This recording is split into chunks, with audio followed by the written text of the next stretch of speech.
Okay, welcome back. We have a number of subjects.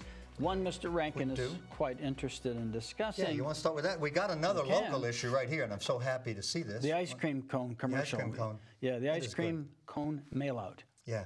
I talked about it, and I couldn't find it. You want to go to that now? Is that all right? We can do that, sure. All right. This is, I got one of these. This is a gentleman who works with us who got one, and it is a two-sided postcard asking you to vote for Mr. Whitehead, Mike Whitehead, for tax collector. Janet Holley, the incumbent, is also running. And what got my attention about this is it is completely free of anything that should influence an intelligent person's vote. Totally free. Let's start with this. See, there's 3 dips of ice cream here. Our double-dipping tax collector, that's Janet Holley, who was retired from a public job, so she gets her retirement pay. And then if she's elected to office, she gets whatever pay that office provides. And that's a fixed number. Whether you've been in the office for 20 years or you just get elected, you get this amount of money. It depends on the size of the county. It does. And it's all in statutes, and you can look it up, and that's what you get. And of course, you add them together, and it's a lot of tax money. So Mr. Whitehead says, well, we ought to end that. Well, why? Because the taxpayers would actually pay more, a point we've made in the past. Because certainly Janet Holley would still get her retirement pay. Mr. Whitehead would then get the $131,152, plus more money put aside for his retirement. So it actually costs more to employ him than Janet Holley, who's already got a retirement, I'm pretty sure. So that's the front of this. And then on the back, we have more stuff about this. Now, what's interesting on the back, he says, Janet Holley takes a salary and pension, and she's a Democrat and gave money to Barack Obama. And I guess the idea is anybody who gives money to Barack Obama, like Mr. Kerrigan is reputed to have done, could not be an effective public servant. Remember, prima facie evidence. This is not a policy-making job. Right. This is not a job where you decide about abortions or gun control or money, veterans affairs. It is a job where you are to administer the laws. You're an executive. You run an office. You employ people, and you make sure those employees are giving good service to the citizens. That's it. That's what you're doing. So whether she gave money to Howdy Doody or Barack Obama shouldn't make the slightest bit of difference in terms of the performance of the job. Agreed. We want somebody who, when you go to get your tags, or that, you're just going to get good service. What it costs and all that's just a matter of state law. They have nothing to do with that. And serves on no community boards, gives nothing back to this community. Well, I don't know. You can give a lot back to the community without coming anywhere near community boards. You know, these community boards, let me just make a quick comment about that. The first issue that would be raised if there was somebody who hadn't paid their taxes on time or whatever it was, and they didn't go to jail, or what, boy, that person and Janet Holley are on that board over there together. They're all cozy together. I think public officials, just like judges and others that we have to be pristine in their public conduct, I think they avoid these boards for that reason. That is a very good point. It could be a problem. That's a very good point. Yeah. So you go to your church and you make an anonymous contribution, or you send some money to a charity, and you know, this is not to say, and I have no idea, I don't know the lady, that she's not very charitable. And serving on a community board, a lot of people who serve on community boards are in it for their ego. I mean, a lot of people do some very good work. Sure. But they volunteer their time, and community boards are great. I'm not down on it, but a lot of the boards. It's not a test for moral rectitude by any means. No, and a lot of board service, truthfully, people have secondary reasons. They want to network, they want to make contacts, they want to sell everything from life insurance to Mary Kay Cosmetics. That's why they serve on boards. Many people serve on boards. I know many people like this, like on Habitat and other United Way and others, solely for the good of the community. So I'm not trying to disparage all board members, but it isn't just crystal clear that board service is always such a great asset. All right. Well, and then on the other side, so we have Janet Holley. Now, here's what you don't have.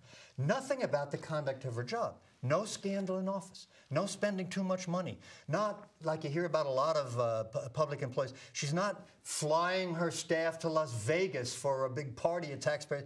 Nothing. No, this is the best she come up with. No scandal, nothing wrong. Does a great job. Why do you care whether she supports Barack Obama or Piggly Wiggly or anything else? The job you're hiring her for is to run the office effectively. That's what she does. How do we know it? Because if there was a hint of anything wrong, you'd see it over here. Indeed. Now, for Mr. Whitehead, he's a term limit supporter. Why that would make him more qualified? Maybe he's a term limit supporter because he keeps getting voted out of office. I don't know. He's an NRA life member. Well, that's certainly important. Now, what does that have to do with gun legislation or the Second Amendment? Nothing. Zero. Right. And he's a proud pro-life member of the East Baptist Church. So, but then again, one of the roles that is not included for the tax collector is making decisions about abortion or reproductive rights or anything else. Can I ask you a question? When they go to a pro-life rally at the church, do they bring a weapon, do you think? I just wondered. Do you find any problem with that? People that come armed to a pro-life meeting at a church. Do you have any thought? Well, I think you'd probably, if you have a right to carry firearms, you know, it used to be that as long as you were carrying your firearm openly in the Old West for every honest man to see, that was okay, and it was concealed that was bad. Right. Now you want it concealed. Correct. And you think there's a lot of armed people at church? I guess that was my question. Do you think? I don't know. I don't go to church. Do they do? Not for that reason. Do they have metal detectors at these churches that are having gun rallies? I doubt it. Okay. You think they don't have gun rallies at churches? Sometimes they do. They Yeah. have gun rallies in the church? Sure they do. You're kidding. Wake up. What? Where have you been? You've been in a cave. Of course they have gun rallies at churches. What do you mean, like a gun show where you sell guns? No, they just come and support the Fourth. What is it? The Fourth Second Amendment? Amendment. No, the Second. Second I'm sorry. Yes, the Fourth is when they take your gun from you, and the Right. Second is where you get to keep it. Right. All right. Well, go I ahead. didn't know that. Oh, I just thought I'd throw that out for you. I am personally a supporter of the Second Amendment. I don't want the officials to be the only ones who have guns or the criminals to be the Are only you ones who have packing guns. today? Could I No. ask that? Okay, good. I want you to know. Some relief. I don't think you can carry guns on university property. I think that's Why still not? the rule. Why not? If it's concealed, how would anybody know? There are a lot of people who would be quite okay with that. I understand know. that, but I mean, how would you know? have mixed Nobody's feelings. searching anybody, right? Yeah. I mean, you walk into these buildings, nobody's searching, and have to go. Would you take my word for it? I'm not packing. No, surely I take your word for it, but I'm just saying, how would you know anybody And else? one of the main reasons is I do have a gun. Do you? I have a nice gun. It's Yeah. awfully heavy. I don't want to carry it around? You know, it'd make your suit sag and stuff. Would you like a smaller gun, maybe? You know, that might be good. Yeah. I'm just thinking about things for Christmas. Go ahead. Go ahead. See Well, what- that's yeah. about it. Yeah. Oh, yeah. Yeah. Well, it supports lower taxes and less government. Well, thank goodness for that. What does that mean? Most politicians support bigger government and higher taxes. A lot of politicians are bragging about they support higher taxes. Here is the rare, courageous politician who's taken a courageous stance against taxes and less government and supports our military. Can I ask you this? As opposed to all those politicians who don't support our military. Find any breathing citizen around here who doesn't support our military. This is, it has a purity about it. It is pure nonsense. It's wonderful. I love it. Is there anything on this that you would say would help the taxpayers make an informed decision about Yes, everything. If you see somebody send out something that's total nonsense, and whereas every opportunity to do it has no valid criticism of the office holder, that helps you make a decision. Elect Janet Holley. That would help me. Did you see the ad in the paper? I think that No, you told me about it. Holley ran. It was a Halloween ad, and it said, "Talk about something scary. Think about Mike Whitehead with public money." Which I guess is reference. There have been some ethics complaints. I don't know that they've all been upheld, but I guess that's what she's referring Let's say to. this, that Mr. Whitehead knows how to find where the Ethics Commission is meeting. Most of us would have to get directions, okay? Well, maybe if you go to a lot of ethics commission meetings, you become more ethical. It makes you think about You could. how Well, we ethical had you a are. wonderful response to the 10 irritating Yeah, things waiters do. If you haven't seen this show, Bob spent, what would you say, 5 minutes? 5 minutes, yeah. About 5 minutes. He had a list of the 10 irritating things that waiters do, and he's now claiming he's had some positive response. I've had some I'd positive. like to hear that. Well, I've had people say, you missed someone. One of the best ones is sweetheart. Okay? Honey. Is that offensive? Well, I mean, it's a wait person. I mean, you're not dating them, hopefully. So sweetheart, honey, and patting you. Those are some of the comments I've had. Yeah. And I am encouraging people to send us more information on irritating things that waiters would do. you be more or Hey, less is for that it? on one check or 14? It's like, do Don't we they need have to to know make that? that? Well, generally they do at the end of the meal, Yeah, at not the at the end. beginning. Oh. You're going to try to screw each other here? Is that what's going to happen in this deal? Okay. It's like, But they do need to ask if they want you to bring a check for each individual. Wrong.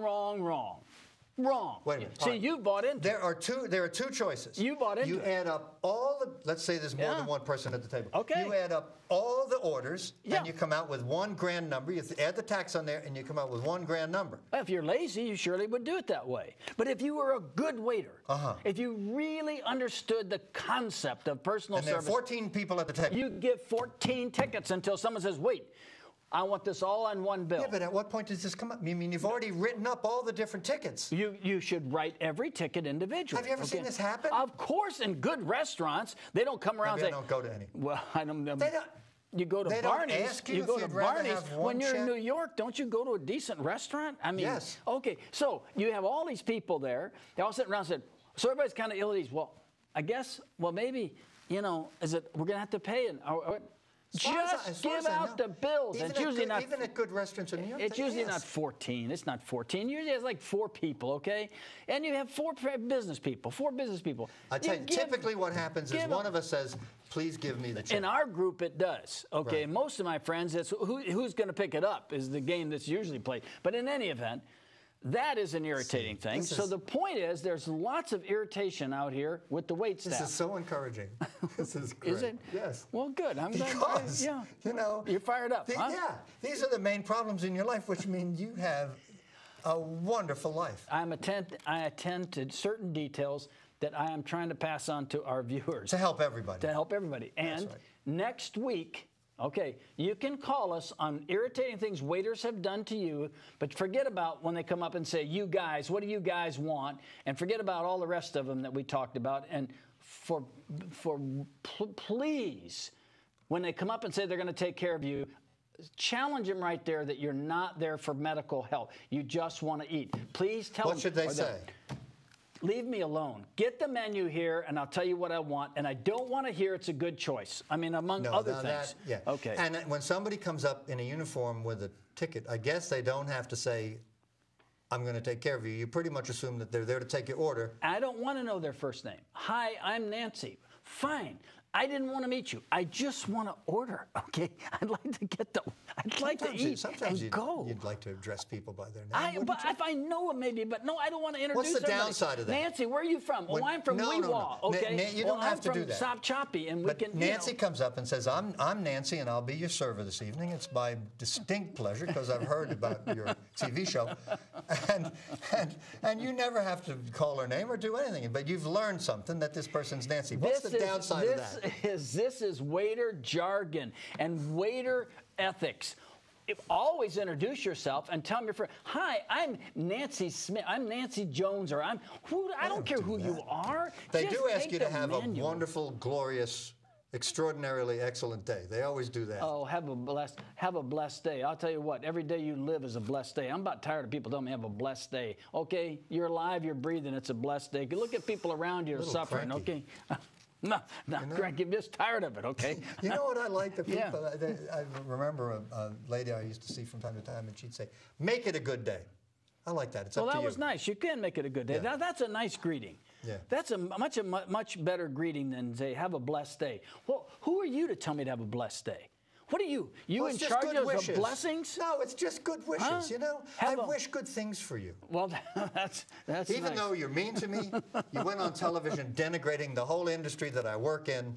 You know, you're generally crabby. I still would really like you to enjoy your day. Well, that's very nice. When that happens, I'll pass that on. So next week, what we're going to be talking about, and you can phone in or email or send us your ideas, 10 irritating things flight attendants do.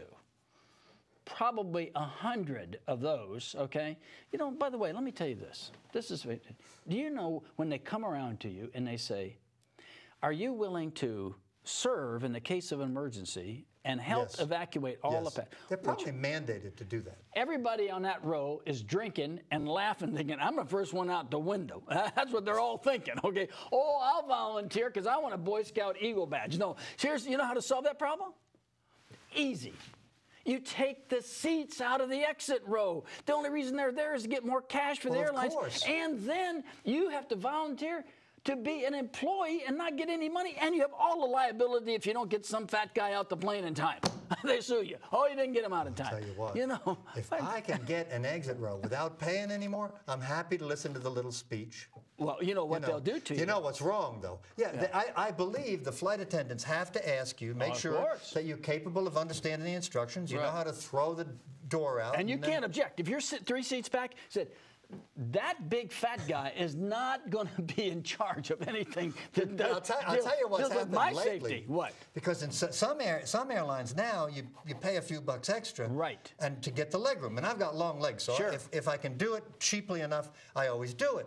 But when they ask you if you're capable of doing it, lately they look at me like, well, you too? Yeah, with a bad back. No, I don't have a bad back anymore. I have a bad back, but I'll help one person out, then I'm out. Okay? I mean, really, they're asking these people. What I want to say to people, I mean, this is something like people. This happens to me in New York. People get up on the subway and ask me if I want to sit down. I know. And really, I come very close to saying, I'm in way better shape than you. You go ahead. I know. Because I am. It happened to me recently. Yeah. And it's kind of offensive. No, I'm good. I can do pull-ups. Are you talking to me? They were being very nice to me, though, you know, to do that. I think they're being deferential. Okay. So back to the airlines. That's what we were talking about. All right, we're talking about the airlines. So next week, it's 10 irritating things that flight attendants do. But I'll just give you a little hint about one. Last time I was on the exit row, I'm reading a little bit, okay? And this flight woman standing up there acting like a Nazi. And anyway, so I'm reading, and she said, now, I need your attention because we need to find out if each one of you... It's the same pitch every time. Yeah, but wait, she said, and you'll need to look at me. I said, lady, you and I are just about to get this on right here in front of all these passengers in this airplane. So everybody, she said, sir, this one guy went, sir. So you had to look at her, and you had to pay attention for her to tell you, yes, I'll volunteer to do anything you tell me to do, and I'll stay on the plane while it's burning, and I'll do all of this for no money. Yes, I'm happy. You're conditioned to do that. See, the whole TSA experience gets you in the submissive mood, where anybody who appears to be an authority can tell you anything you want. Take your shoes off, take your belt off, take your tie off, put your hand on your head and spin around. Okay, you didn't do that right, do it again.